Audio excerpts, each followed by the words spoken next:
Posko angkutan lebaran di Bandara Sultan Mahmud Badarudin II Palembang telah berakhir. Selama periode mudik lebaran sejak 14 April hingga 2 Mei 2023, PT Angkasa Pura II mencatat 184.000 penumpang melewati bandara ini. Angka tersebut naik 26% dari periode lebaran tahun lalu.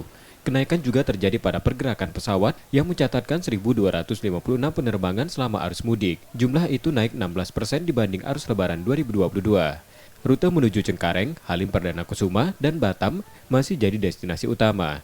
Sesuai perkiraan, puncak arus balik lebaran tahun ini terjadi 3 gelombang, masing-masing 26 dan 30 April serta 1 Mei 2023.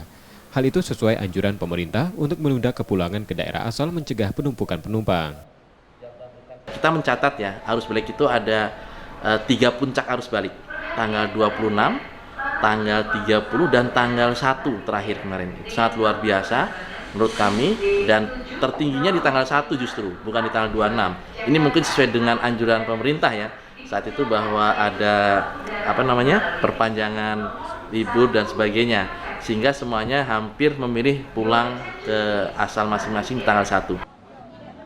Meski periode lebaran berakhir, frekuensi penerbangan di Bandara SMB 2 kini cukup tinggi, di atas 60 penerbangan sehari. Keterisian pesawat kini berangsur menurun. Kondisi ini masih akan berlangsung dalam beberapa hari ke depan.